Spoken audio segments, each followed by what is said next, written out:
इस आदमी की सरकारी नौकरी लग गई तो ये सोचता है कोई साइड बिजनेस भी स्टार्ट कर ले और ये एक बार में जाकर पियानो बजाने लगता है। तो इस लड़की को इसका पियानो बजाना इतना पसंद आता है कि वो कहती है कल 9:30 बजे यहाँ पे पहुँच जाना, जिससे ये बहुत खुश हो जाता है और अपने सभी रिश्तेदारों को फोन करके बताता है और कहता है जली ना, तेरी भी जली ना। मगर सड़क पर ये बिल्कुल पागलों की तरह चल रहा है। इसके इन्हीं लक्षणों से लगता है इसका तो पत्ता कटने वाला है कि तभी ये भूतनी का एक खड्डे में गिर जाता है और इसका खेल खत्म हो जाता है, जिससे ये एक आत्मा बनकर अजीब सी दुनिया में पहुंच जाता है। तो ये वहाँ से धरती पर वापस आने के लिए भागने लगता है, मगर दोबारा उसी जगह टपक जाता है। तभी वहाँ पर एक लड़की आती है और इसको कहती है तुम किसी बच्चे के मेंटो बन जाओ, फिर शायद तुम धरती पर जा सकते हो। तो ये आदमी कहता है ये पबजी वाला है। तो वो लड़की कहती है पबजी वाला नहीं है वो। तो ये आदमी उस बच्चे का मेंटो बनने के लिए मान जाता है, मगर ये बच्चा भूतनी का बहुत शरारती है और जाते ही इस आदमी को कहता है ओ ए उल्लू के पठे, मुझे धरती पर जाने के लिए मदर टेरेसा नहीं मना सकी, तू किस खेत की मूली है रे। कि तभी इन्हें वहाँ पर जैक स्पैरो का फूफा मिल जाता है। ये इस आदमी को उसकी बॉडी दिखाता है तो ये भूतनी का अपने साथ 2x2 को लेकर उसमें कूद जाता है। तो ये जैक स्पैरो का फूफा सोचता है भाई ये तो शुरू होते ही खत्म हो गया यार। मगर अभी एक बागड़ बिल्ली के शरीर में और 2x2 इसके शरीर में टपक जाता है। तो 2x2 डॉक्टर को कहता है मैं तो अभी बच्चा हूँ जी। तो डॉक्टर कहती है कौन सा माल फूका बे तूने। फिर ये दोनों वहाँ से जाने लगते हैं। तो ये बागड़ बिल्ला इसको एक पिज्जा खिलाता है। तो 2x2 कहता है बवाल चीज है बे, साला सिस्टम मिल जाता है। फिर ये अपने घर जाते हैं तो ये भूतनी का 20 रुपए बचाने के चक्कर में बिल्लोटे से बाल कटवाता है, मगर ये बिल्लोटा तो इसके सिर पर हाईवे बना देता है। क्यों भाई, ट्रक चलाना है क्या इस पे।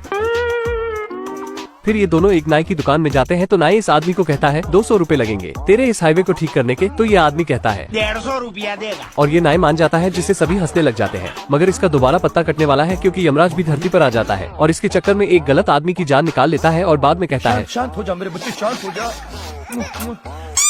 पर इस बेचारे की तो जान मुट्ठी में आ जाती है और ये वहाँ से भाग जाता है। इधर ये आदमी भी बच्चों की तरह मस्ती करते हुए पार्टी में जाता है, मगर रास्ते में ही इस भोपाड़ी की पैंट फट जाती है। तो ये नया सूट पहनकर अपने रिश्तेदारों को जलाने के लिए बेचारा पार्टी में जा ही रहा था कि तभी यमराज वहाँ आकर इन दोनों को ही पकड़ लेता है और दोबारा उसी अजीब सी दुनिया में ले जाता है। क्या फायदा हुआ भागने का। तो यमराज इससे पूछता है क्यों भागा था बे भूतनी के। तो ये आदमी कहता है भारी मिस्टेक हो गया सर। कि तभी ये देखता है इसके दोस्त 2x2 को धरती पर जाने का पास मिल गया। तो ये 2x2 को कहता है बेटा विनोद दुआओं में याद रखना। तो ये 2x2 कहता है भूतनी के मुझे विनोद बोलता है। कि तभी 2x2 वो पास इसकी और फेंक कर भाग जाता है और ये दोबारा धरती पर आकर कहता है अभी मजा आएगा ना भिड़ो। फिर ये आदमी उसी बार में जाकर पियानो बजाने लगता है और अपने सभी रिश्तेदारों को जलाता है। मगर जब ये वापस अपने घर जाता है तो इसे 2x2 की याद सताने लगती है, जिससे ये बहुत परेशान हो जाता है और अपने घर पर ही पियानो बजाता है, जिससे ये दोबारा उस आत्मा की दुनिया में पहुंच जाता है और वहाँ इसे वही जैक स्पैरो का फूफा मिलता है। तो ये उससे पूछता है क्या आपने मेरे बेटे विनोद को देखा। फिर जैक स्पैरो का फूफा कहता है नहीं।